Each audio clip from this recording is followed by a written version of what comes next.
Hello and welcome to Portsmouth This Week. I'm your host, Conley Zani. This show is under the auspices of Rich Rayner, our Portsmouth Town Administrator. Together, Rich, myself, and the entire Portsmouth This Week team are on a mission to build community.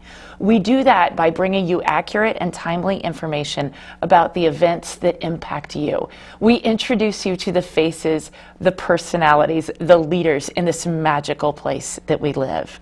I'm very honored today to have as our guest the new principal of the Portsmouth High School, Dr. Jeff Heath. Thank you. Welcome. I'm so glad to get to know you. Thank you. I'm so happy to be here. Yeah. We've recently had the new principal of the middle school on. I know you guys are working close. Yep. I hope he told you great things about being on the show. Mostly. Good. You know, it's just casual. We want to get to know you and introduce you to, you know, all our viewers out there that watch this show religiously. Great. Anyway, thank you again. So let's just kind of start with, tell me a little bit about yourself, your path. How did you land here? Just wind the clock back a little. Yeah, for sure. Yeah. So, I originally grew up in Tiverton, so close by. Okay. So I'm an East Bay guy. Okay. And I did my K through 12 education in Tiverton. I went to Bridgewater State University, got my bachelor's degree and master's degree, and vowed never to come back to Tiverton, you know, to kind of grow my wings. Not that it's a bad place, it's a great place. I did the same thing. I was like, I'm out of here, right? But then you come back. You know, it's this thing, and then you graduate college, and it's the only job that was open was physical education in Tiverton. So, yeah, so came back, and it was really good to work in my local community. And I did that for about 10 years. At which point I entered a PhD program and got involved with post-secondary education, and started working over at Rhode Island College as a professor as a part of that program. Okay. Loved my time there. You know, it was a great experience, but realized pretty quickly that I missed the collegiality of, you know, K through 12 schools, and ended up concurrently getting my administrative degree to be a high school administrator. And you know, kind of took the leap, went to East Greenwich, did 3 years at East Greenwich as an assistant principal, did 3 years in Middletown as a principal, and now here I am in Portsmouth as the new principal of the high school. So you've seen a lot of different areas of our state, certainly, and how they do things. And, that's very cool. Yeah, definitely. Awesome. But you were drawn back. You wanted to be back with the kids and in this particular grade level too, right? Yeah, that's exactly it. So, you know, being at the college level, it was great to do the research types of things and having students that were super engaged in the content. You know, but it was different. You know, I had young kids at the time. There was a little bit of a disconnect, I think, between me and my colleagues, who were all great people, but just in different places at life. Yeah. What were you studying? What were you doing your deep dive on? So, a really good question. So, my dissertation research was actually in gender studies, but in the context of public schools. So the implicit messages that get promoted through public schooling, not necessarily math, English, and social studies, but, you know, how to be masculine, how to be feminine, who owns space, why do they own space, and how do different kids kind of learn those messages without really talking about them.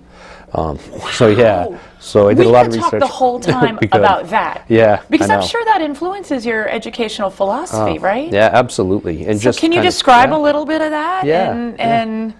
Yeah. So I think just you know, some of the things that were interesting for me when I started the research, full disclosure, I really wasn't interested in the topic, but it was actually the time when Caitlyn Jenner was big in the media. Yes. And I knew that I'd have to do a lot of reading. And so I said, there's going to be a ton of research and reading in this. And it was such a blind gift to me to be able to kind of go down that avenue of inquiry, because it totally changed. It happens sometimes, doesn't it? It changed my perspective just about who I am in the world, and all the messages that I had, right, wrong, or indifferent, you know, growing up. Can you give me an example? Like, I'm really fascinated by this. For sure. Like, so, you know, the idea that different individuals, like different men in particular, would define their masculinity differently. So, for example, if you were to talk to, and I have a relative who's working class, you know, really hard worker, if you'd ask that individual, what does it mean to be manly or tough? He would say, it means I can beat you up, you know, and he would define it by his physicality.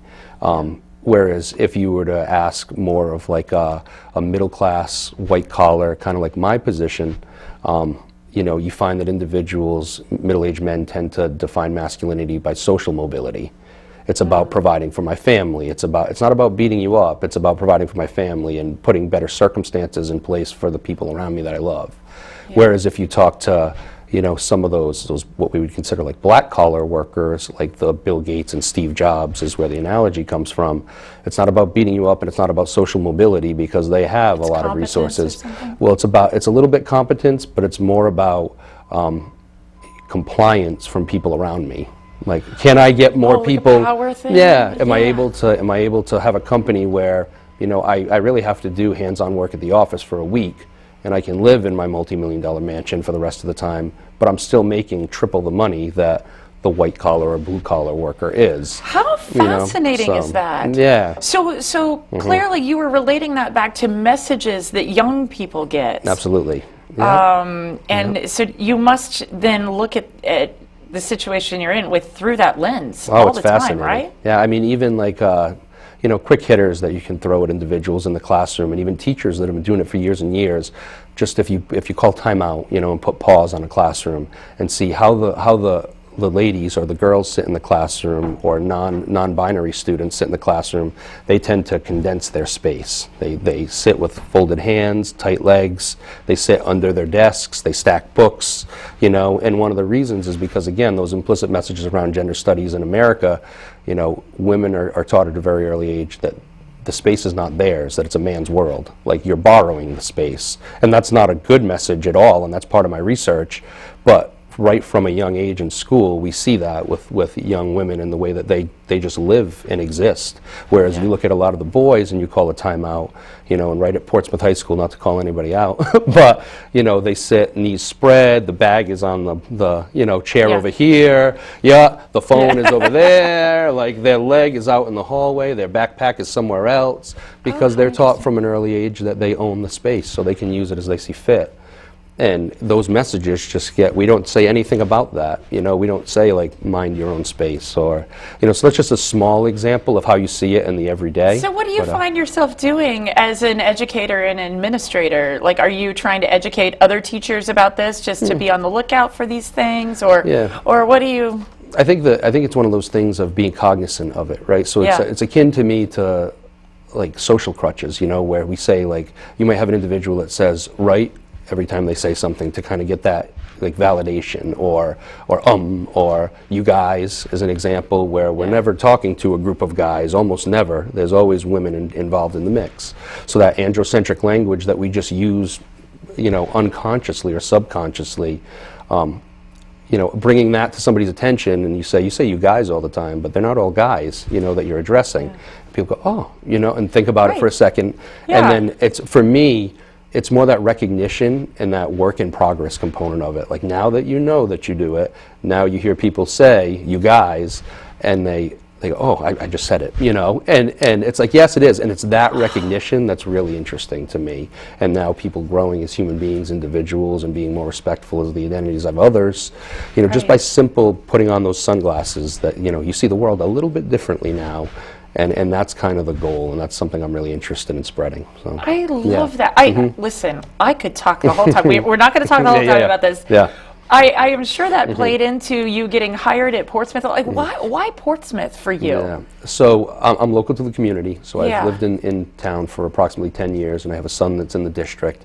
And, you know, and the big thing for Portsmouth with me is, and again, I grew up here, right? So I'm very familiar with the community and the athletics and the academics and the excellence that just kind of follows Portsmouth schools.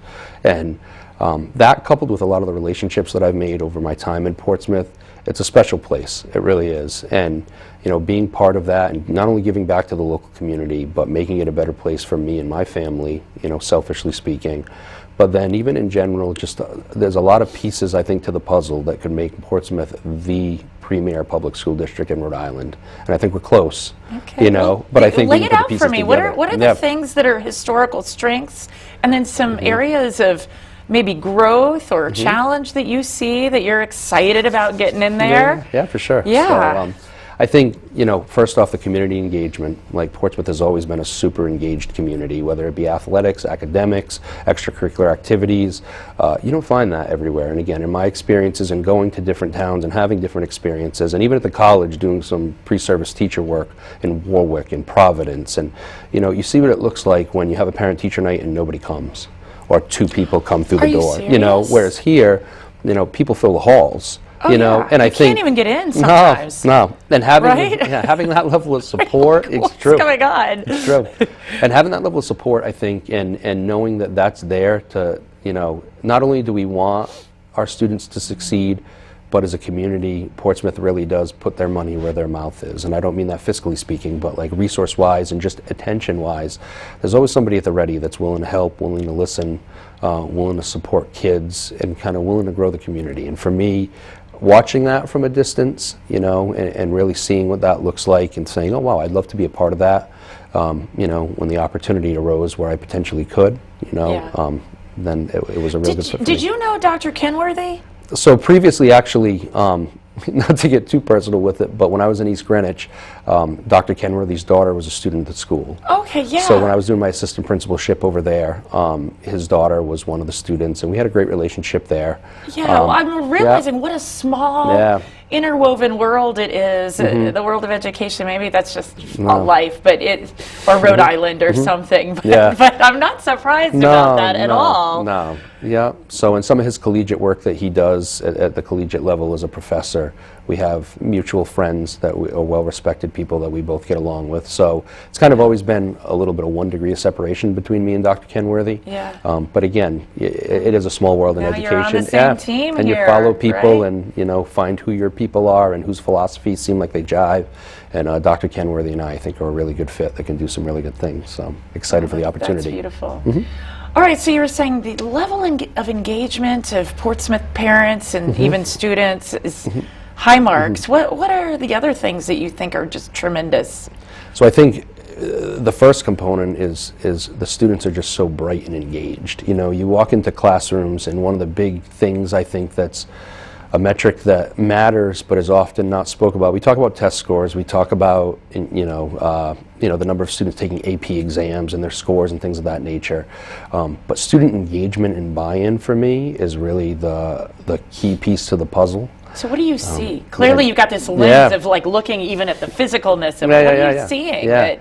So students that are engaged in their coursework, and even more than that, and what I'm even more excited about rather than engaged in the moment, is students that are willing to share their own voice and share what's going to help them have a more rewarding educational experience. So how do we offer more? I used the analogy last night at a parent-teacher conference meeting about eating your lima beans.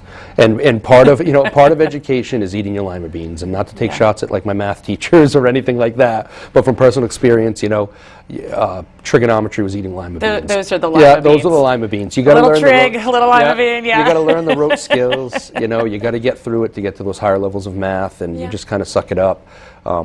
But for me, it's really important that those lima beans are the exception, not the norm. And then speaking with students and getting back to the question, they're not shy about sharing, what they would find to be more beneficial in classrooms, what types of experiential opportunities we have in our community where we can get kids out of those Give me an example of something a student's thrown out that you've been like, that's a great idea. Just something like, for example, why do I have to sit in English class to get an English credit? Why do I have to sit in 5 rows, 6 columns, or small groups, to learn literacy skills or writing skills? Like, couldn't I learn that through an external internship? It may be like the Newport Daily News. Like, couldn't I learn a lot of those similar skills? Or couldn't, I'm a student that doesn't necessarily want to sit here. I mean, I don't have it here, but I tend to have fidgets in my pockets all the time because being a physical education type of guy, I can't sit still. I'm always on two legs on the chair, even in parent meetings when I probably shouldn't be. I got to move. I can't sit for very long. And so should we stand up and do some jumping jacks or something? We could. Yeah, it depends how long it is. But no. But the reality of it is, like, having conversations with those students that are more of those movers that are tapping their foot under the table, like, how do we get you linked up with like a opportunity to Oliver Hazard Perry, down on the waterfront, and get you on the boat and learn a little bit about maritime history in our area and how like the shipping industry in Newport was a central hub for a long time of the world.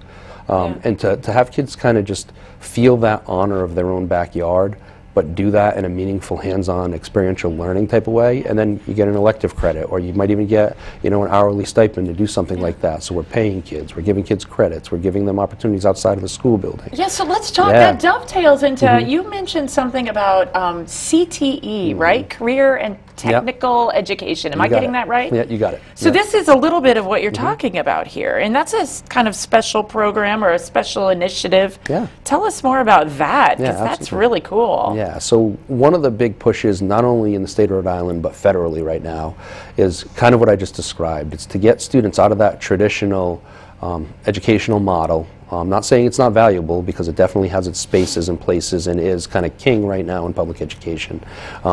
But how do we link up students with their local communities and have them experiencing some of the excellent things that are right in their backyard that they could really learn a ton from, like this production studio. And that's 3 minutes away from the high school, and have a kid that might be interested in that type of thing dabble in that opportunity and interact with the people that are here. They're looking for good content all the time here. There you go. And if there were some young people that wanted to come help, I'm sure. Yeah, I guarantee we have handfuls. So the career and technical education push is to get kids out of school to learn. At this moment, it's more along that elective realm of rather than those core content areas, science, math, and social studies, although that seems to be a direction of education in the country.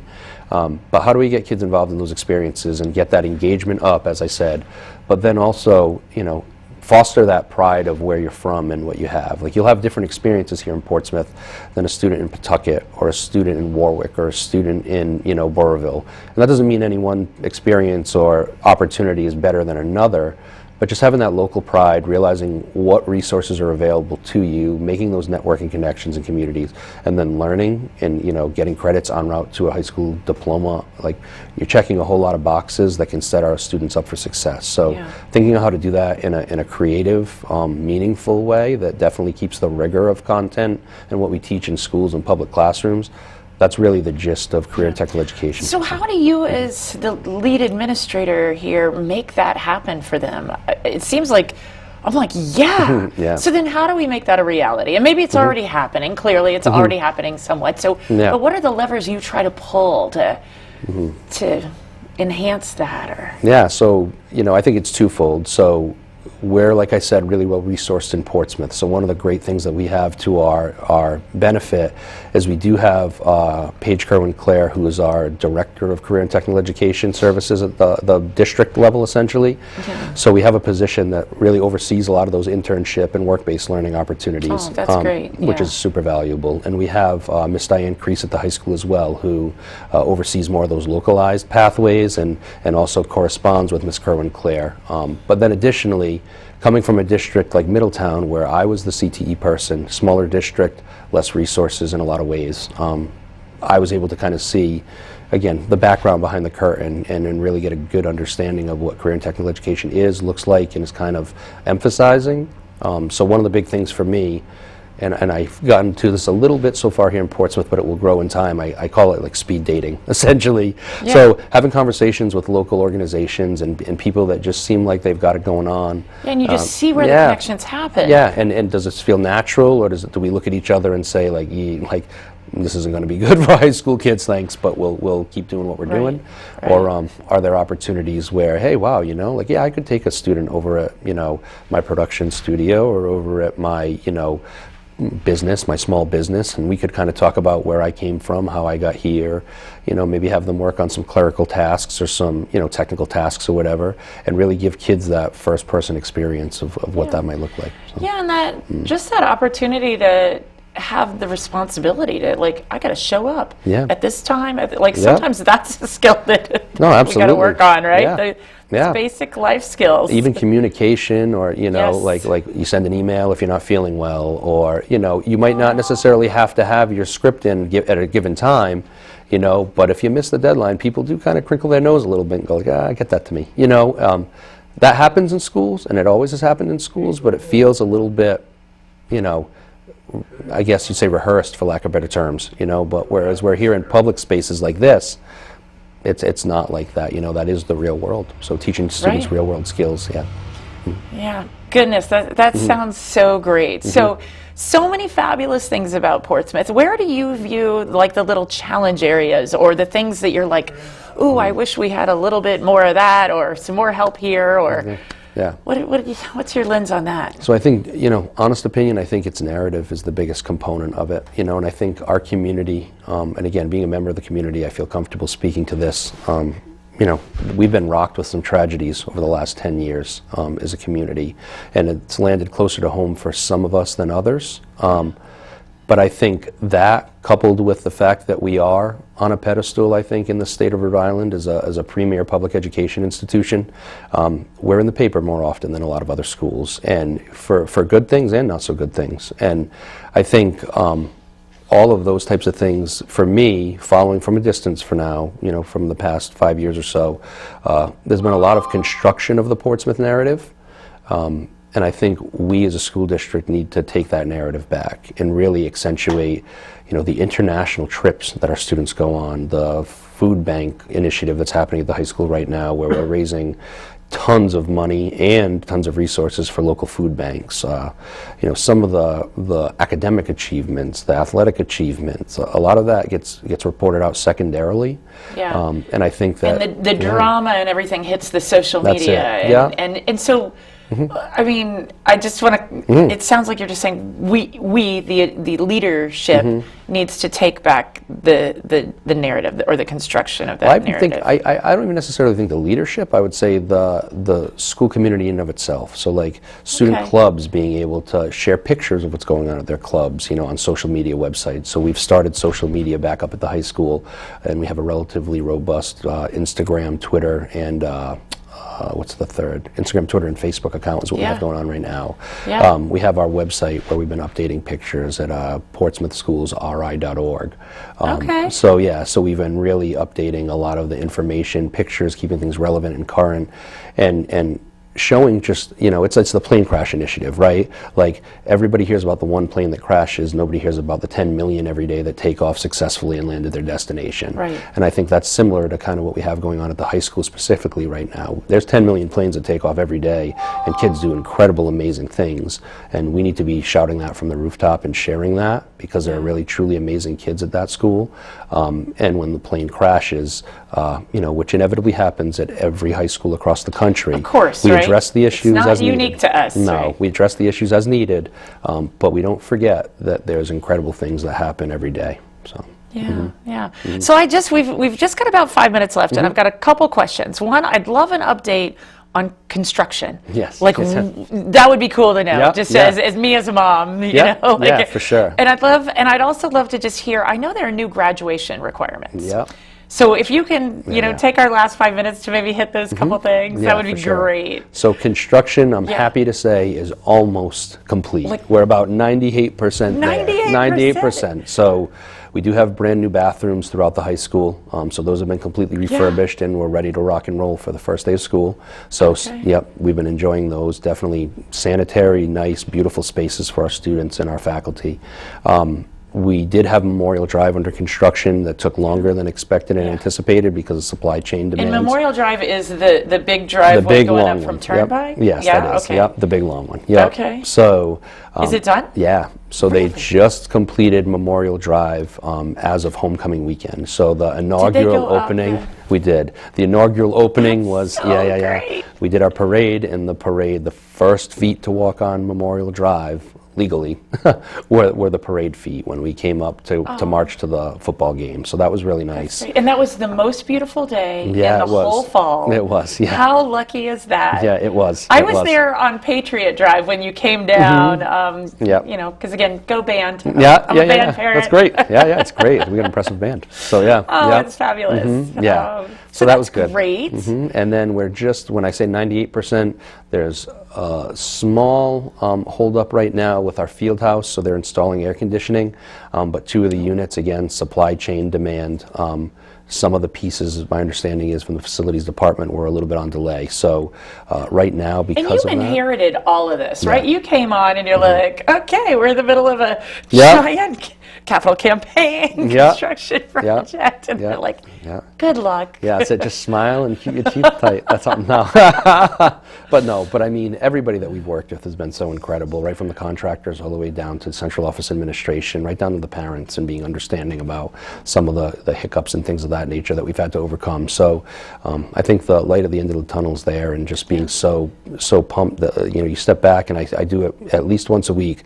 You look at the campus and go, wow, whether you're driving by on 24 or you're sitting in the bleachers at a soccer game, and you look around and go, this is really incredible what we're able to provide for our students here. And the fact that they have access, it's like, Thursday nights are like a college campus. It really is. There's cars everywhere, there's kids everywhere, there's band, there's soccer, there's practice, there's clubs. The Model UN is reviewing papers. You can see the light in the school. Yeah, there's so many things. It is, and it's that's actually very, very impressive. Yeah, and that's what needs to happen, and growing those opportunities is really something that I'm interested in, to make them even, better, and to contact even more students. So.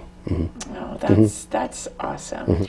So let's talk a little bit about the new requirements for graduation, right? It's the same, things have changed, right? Yeah, definitely. All right, for good, for bad, we Yeah, don't know. exactly. Give me the lay of the land here. Yep, for sure. So my understanding is that the predominant reason for the graduation shifts were this Department of Education wanted to make sure that all high school graduates in Rhode Island had an opportunity to attend our local post-secondary institutions, URI and RIC. And one of the big requirements that they had, and this is just one of the changes, was that students now would be required to take 2 years of the same world language, because that is something that RIC and URI do look for on the way in, that was not ubiquitous across the curriculum. So for us at Portsmouth High, that would be Spanish, French, or Portuguese, That's right? correct. Okay. Yes, that's correct. Yep. Latin anymore? No, not Latin. I was a Latin girl. Yeah. Oh, really? There you go. Right. It's actually turned out to be somewhat practical. Yeah, anyway. It could be. Yeah.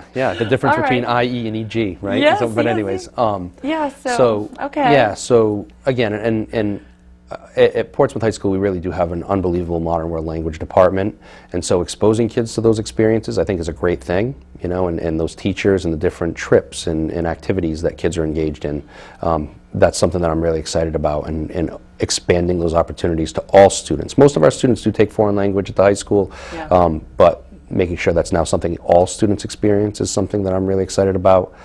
On the flip of the coin, philosophically speaking, I do have a little bit of a hesitation, in the sense that whenever we do add graduation requirements and give those thou shalls to students, you limit the opportunities for personalization in a high school diploma. Right. And electives go away. That's exactly it. Yeah. So that makes me feel a little bit itchy, in the sense that, I think high school is really an important place for people to find out who they are and really kind of explore their interests, and even dabble in some things that they may not have an opportunity to otherwise. And when you add those requirements, you kind of do limit those opportunities. So. Well, I tell you, I am so glad that you are at the helm. Thank you. I really am. It's a pleasure to meet you. Yeah, absolutely. Thank you so much. I appreciate you coming on. We'll have to have you back soon and just kind of hear how it's all going with all your new initiatives. Great. Thanks very much. Thanks so much. My guest this week has been Dr. Jeff Heath, the new principal of the Portsmouth High School. We'll see you next time on Portsmouth This Week.